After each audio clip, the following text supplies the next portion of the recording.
Chapter का नाम था हमारे परिवेश के पदार्थ। इसमें हम पदार्थ किसे कहते हैं वह पढ़ लिए हैं, द्रव्य क्या है ये भी पढ़ लिए हैं, पदार्थ की भौतिक प्रकृति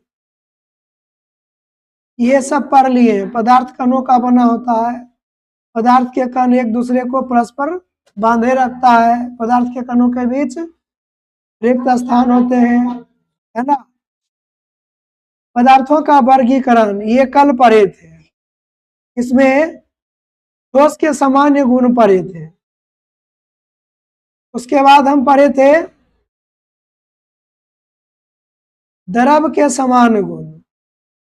इसके आगे हम पढ़ेंगे क्वथन और क्वथनांक। जब किसी द्रव का वाष्प दाब वायुमंडलीय दाब के बराबर हो जाता है तब वह द्रव उबलने लगता है। ठीक है, कहा जा रहा है कि जब किसी द्रव का वाष्प, किसी द्रव का वाष्प, ठीक है, द्रव का वाष्प दाब है ना, वाष्प दाब वायुमंडलीय दाब के बराबर हो जाता है तब वह उबलने लगता है।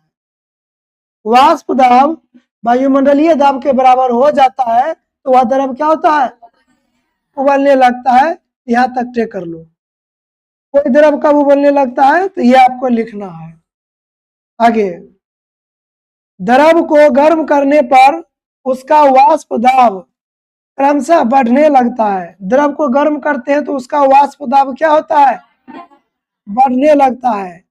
जब द्रव का वाष्प दाब बढ़कर वायुमंडल के दाब के बराबर हो जाता है तब द्रव उबलने लगता है। तब द्रव क्या होता है, उबलने लगता है। ये तो ऊपर लिख नहीं रहे थे, द्रव कब उबलता है, जब किसी द्रव का वाष्प दाब वायुमंडलीय दाब के बराबर होता है तब वो उबलने लगता है। ये तो ऊपर लिख लिए हैं, बस हमें सिर्फ यहाँ पर ये वाला टेक करना है। द्रव को गर्म करने पर उसका वाष्प दाब क्रमशः बढ़ने लगता है। ठीक है, इसे टिक कर लेना। जिस ताप पर द्रव उबलना प्रारंभ करता है उस ताप को द्रव का क्वथनांक कहते हैं। इसे टिक कर लो। कहां से टिक करेंगे, जिस ताप पर द्रव उबलना प्रारंभ करता है उस ताप को द्रव का क्वथनांक कहते हैं। जैसे कोई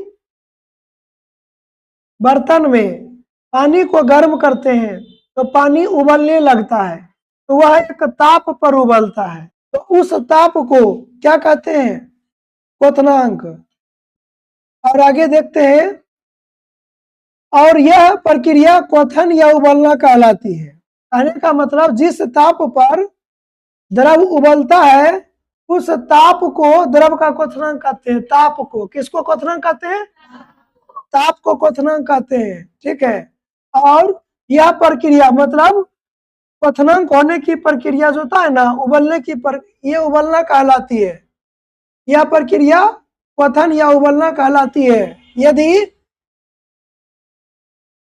द्रव को गर्म किया जाए तो द्रव का ताप क्वथनांक पर तब तक स्थिर रहता है जब तक कि पूरा का पूरा द्रव वाष्प में परिवर्तित नहीं हो जाता है। इसे टिक करना है। कहां से टिक करेंगे,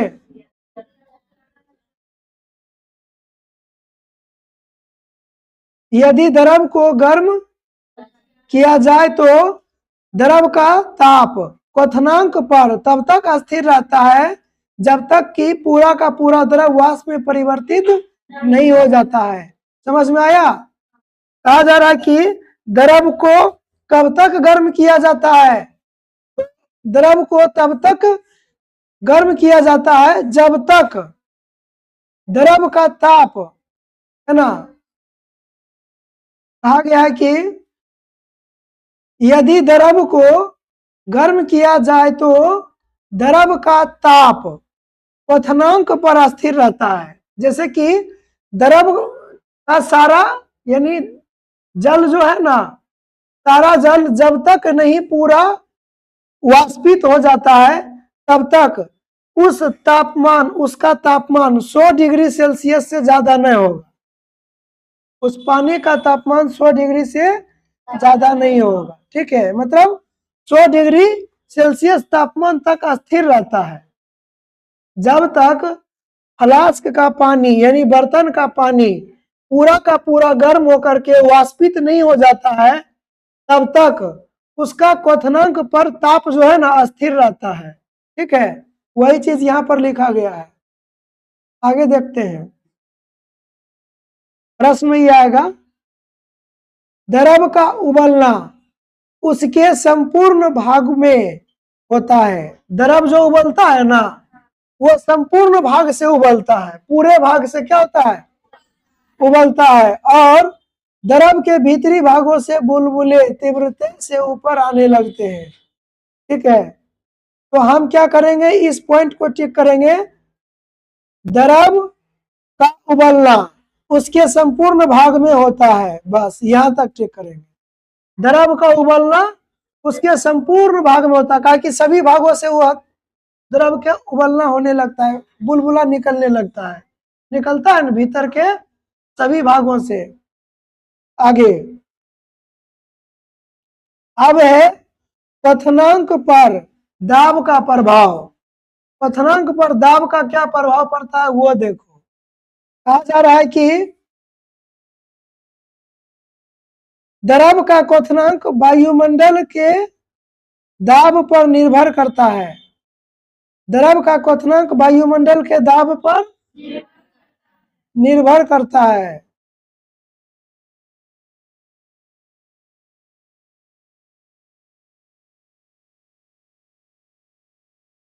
वायुमंडल का दाब अधिक रहने पर द्रव का क्वथनांक भी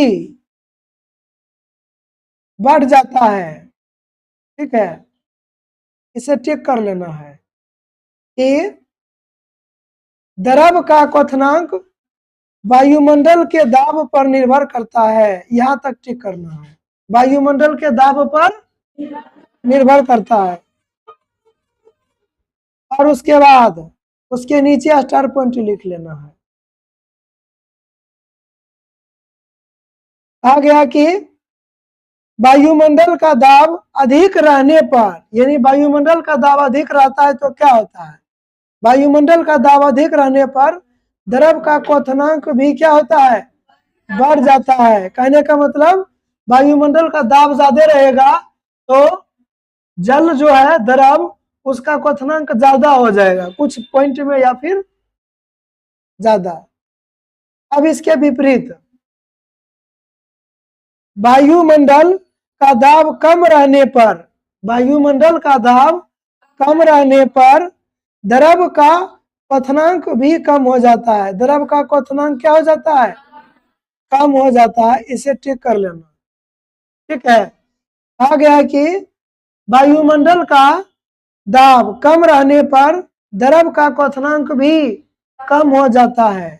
ठीक है, इसे टिक कर लेना। आगे पढ़ते हैं, जब हम वायु में ऊपर जाते हैं, सुनना ध्यान से, जब हम वायु में ऊपर जाते हैं तो वायुमंडल का दाब कम होने लगता है। ऊपर जाते हैं तो वायुमंडल का दाब क्या होगा, कम होने लगता है, जिससे द्रव का क्वथनांक कम हो जाता है। द्रव का क्वथनांक क्या हो जाता है, कम हो जाता है। इसे स्टार पॉइंट में लिख लेना, इसे स्टार पॉइंट में लिख लेना। आगे देखते हैं, उदाहरण के लिए यहां पर कुछ दिया गया है कि एक वायुमंडल दाब पर जल का क्वथनांक कितना होता है, 100 डिग्री सेल्सियस। लेकिन बहुत ऊंचे पर्वतों पर जहां वायुमंडल का दाब कम रहता है जल का क्वथनांक 100 डिग्री से, यहाँ पर भी शब्द को क्या करेगा, हटा देना है, नहीं लिखना है।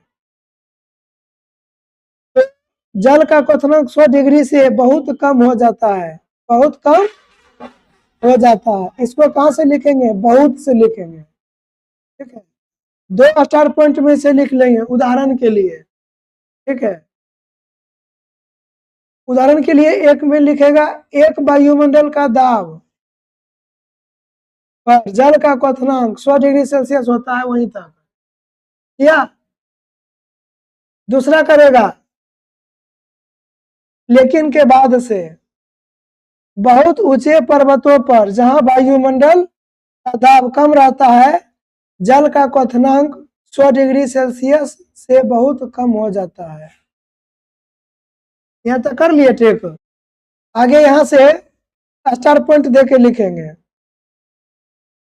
इन सभी को स्टार पॉइंट में ही लिखना है, ठीक है, इन सभी को स्टार पॉइंट में लिखना है। आगे देखते हैं, एवरेस्ट जहां से है ना वहां से ठीक करेंगे। एवरेस्ट पर्वत पर जल 70 डिग्री सेल्सियस पर ही उबलने लगता है। कहने का मतलब इसका क्वथनांक जो है ना कम हो जाता है, इसका क्वथनांक क्या हो गया, कम हो गया है। और क्योंकि यहाँ पर वायुमंडलीय दाब क्या होता है, वायुमंडलीय दाब कम हो जाता है पर्वत पर जाने पर। एवरेस्ट पर्वत पर जल 70 डिग्री सेल्सियस पर ही उबलने लगता है, अतः बहुत ऊंचे पर्वतों पर चावल एवं दाल का पकना आसानी से नहीं हो पाता, क्योंकि इसमें ज्यादा समय और अधिक ऊष्मा की आवश्यकता होती है। इसे ठीक कर लो। हाँ,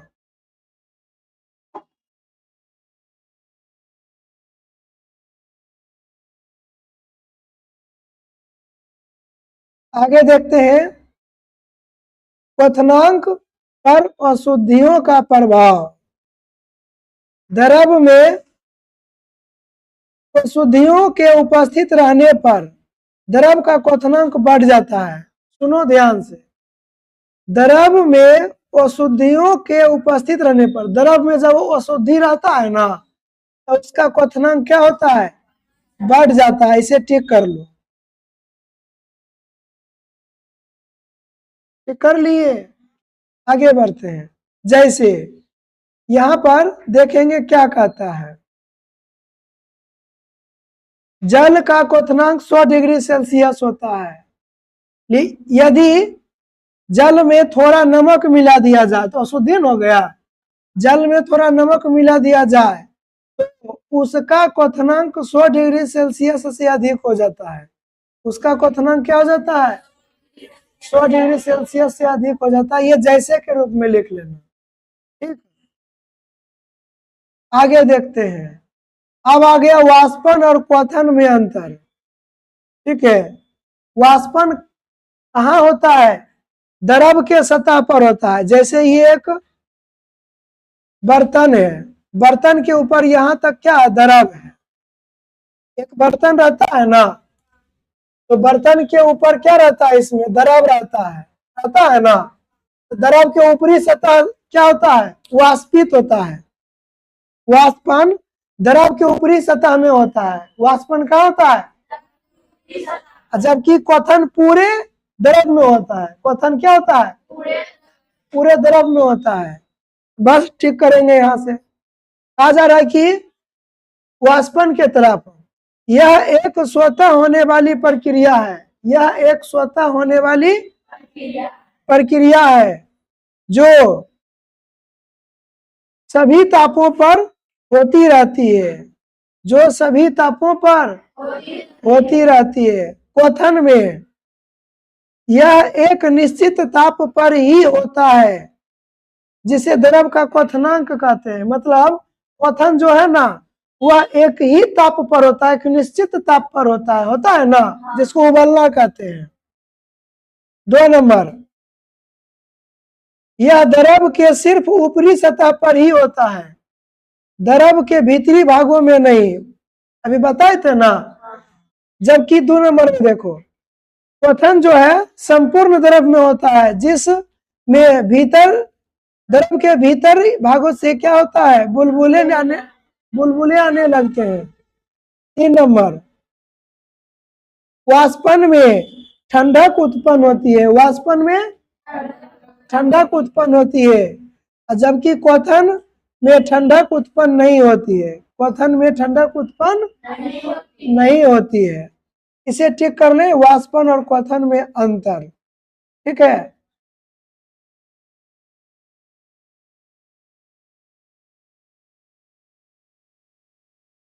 आगे देखते हैं पदार्थ की गैसीय अवस्था। ठीक है, इसमें कहा गया है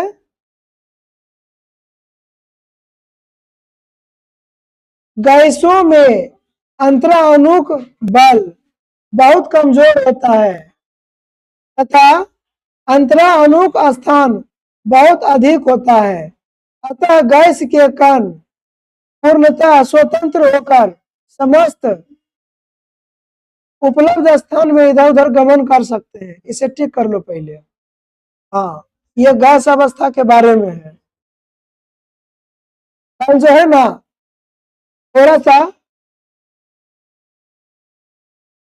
गलत लिखा गया था, उसे हम ठीक कर देते हैं। कल का पहला पॉइंट में, कल का पहला पॉइंट निकालो, क्या लिखा था? कल का पहला पॉइंट लिखा था कि पदार्थ के 3 भागों में बांटा गया है, यही लिखा था। लिखेंगे यहां पर पदार्थ के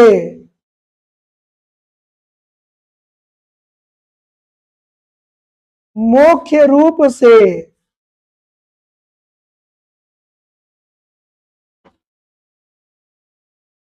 तीन अवस्था होती है, 3 अवस्थाएं होती है, 3 अवस्थाएं,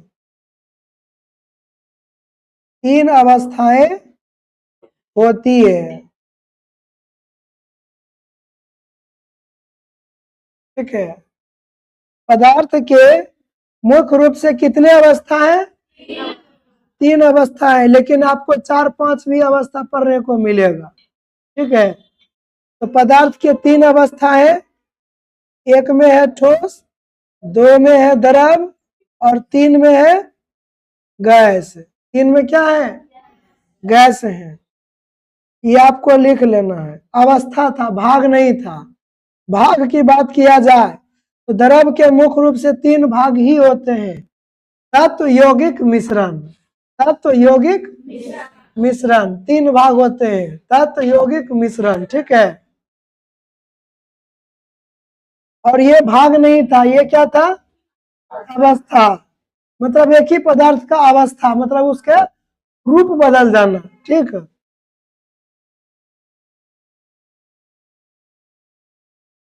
तो भाग नहीं लिखना। ठीक है,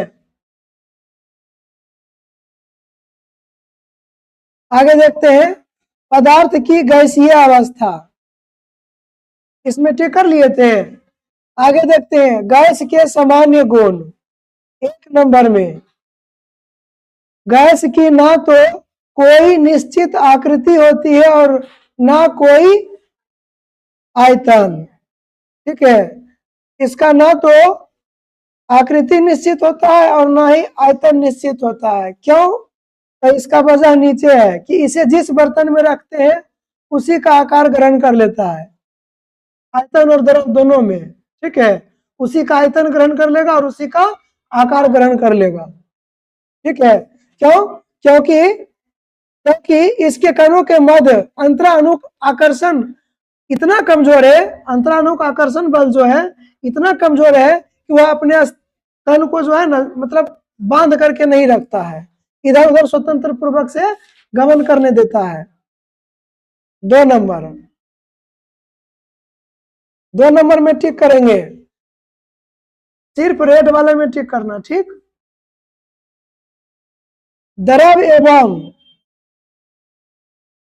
द्रवों की तुलना में गैसों के घनत्व तो निम्न होते हैं। इसे ठीक कर लेंगे। कर लिए। 3 नंबर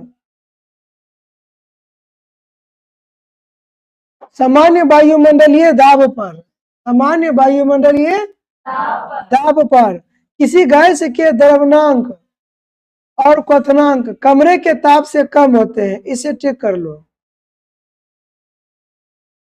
नीचे वाला भी ठीक करना, मेन गुण तो यही है। गैसों के द्रवणांक और क्वथनांक ठोस और द्रव की तुलना में निम्न होते हैं। ये हमारा मुख्य गुण था और वो नीचे लिखना है, ठीक है। 2 नंबर में इसी को लिखना है, ठीक। और ऊपर वाला को स्टार पॉइंट में लिख लेना, ऊपर वाला को स्टार पॉइंट में लिख लेना। चलो अब संपीडियता में आ जाते हैं 4 नंबर।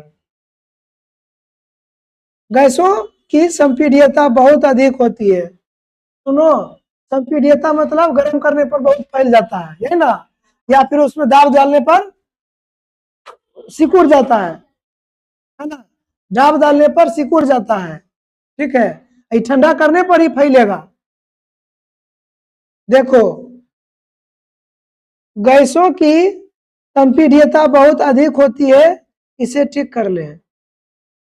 तो होती है बहुत अधिक, आगे इसका वजह लिखा हुआ है वो देख लेते हैं। गैसों में अंतराणुक स्थान अधिक होने के कारण, अंतराणुक स्थान अधिक होने के कारण गैस का दाब बढ़ाकर गैस के कणों को अत्यधिक निकट ला सकते हैं।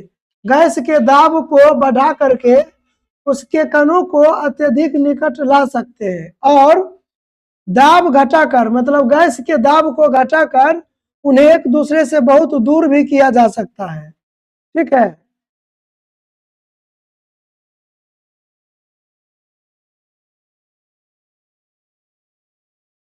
इस क्रियाकलाप को आप लोग देख लेना, समझ में आ जाएगा, बहुत ही आसानी है, ठीक है समझने में। जो हार्ड रहेगा उसे हम समझा देंगे।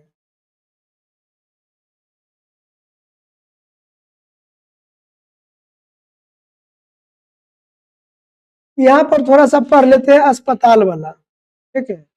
अस्पतालों में जिन ऑक्सीजन गैस के सिलेंडरों की आपूर्ति की जाती है उनमें वस्तुतः संपीड़ित ऑक्सीजन गैस भरी रहती है, इसे ठीक कर ले, ठीक है। मिला। कहा जा रहा है कि वायुमंडल, कहा जा रहा है कि अस्पतालों में जिन ऑक्सीजन सिलेंडरों के ऑक्सीजन गैस के सिलेंडरों की आपूर्ति की जाती है उनमें वस्तुतः संपीड़ित ऑक्सीजन गैस भरी रहती है, इसे ठीक कर ले, ठीक है।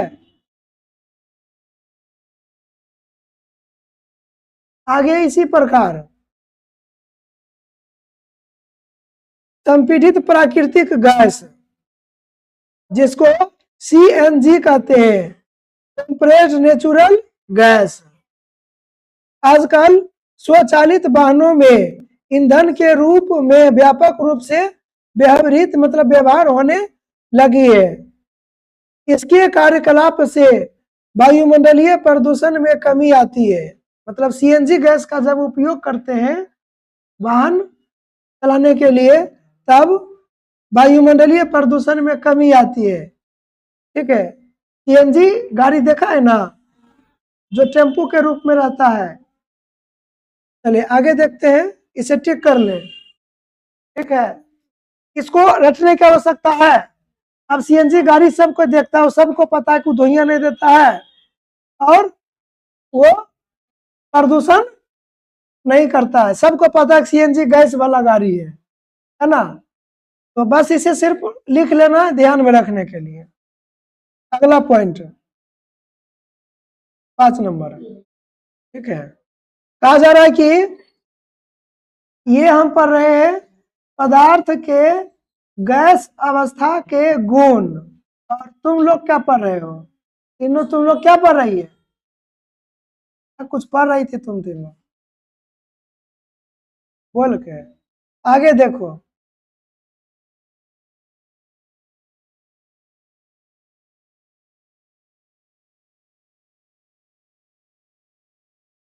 पांच नंबर, गर्म या ठंडा करने पर गैस को क्रमशः प्रसारित या संकुचित किया जा सकता है। यानी गर्म करने पर प्रसारित किया जाएगा और ठंडा करने पर संकुचित किया जाएगा, ठीक है। इसे ठीक कर लो।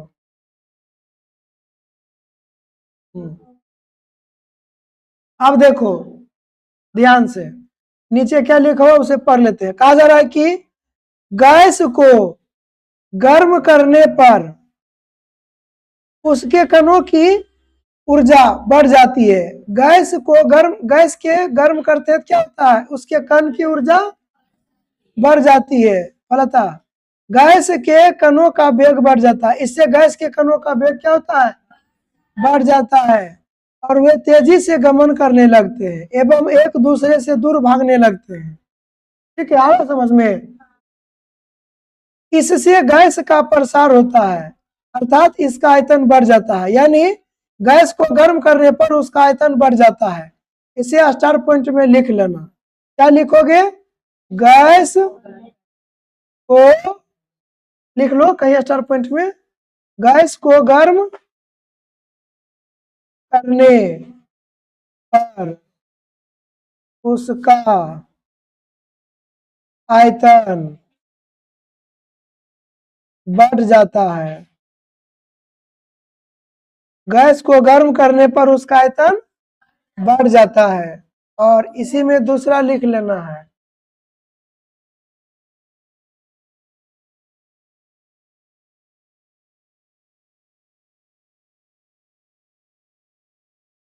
गैस को गर्म करने पर उसका आयतन बढ़ जाता है।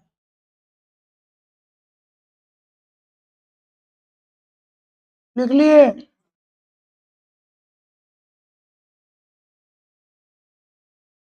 अब लिखो उसी नीचे में, गैस को ठंडा करने पर, गैस को ठंडा करने पर उसका आयतन कम जाता है।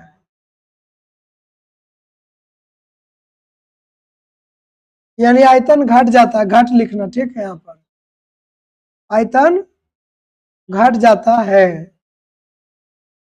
समझ में आया? ये क्यों घटेगा, क्यों बढ़ेगा आयतन? क्योंकि गर्म करेंगे ना, गैस मान लिया जाए इतना जगह पर है तो वो इतना जगह पर हो गया, तो ये आयतन होता है, ना कि उसका वजन। ठीक है, तो आयतन होता है अधिकृत स्थान, मतलब ज्यादा स्थान में फैल जाता है, यही ना। ये जो अभी नीचे पढ़े थे ना, ये वाला, गैस को गर्म करने पर उसके कणों की ऊर्जा बढ़ जाती है, ये सब ठीक नहीं करना, क्योंकि हम पहले क्लास में ये सब लिखा चुके हैं। स्टार पॉइंट 2 को किए हैं, ये आपको नोटबुक में नोट कर लेना है। ठीक, आगे देखते हैं।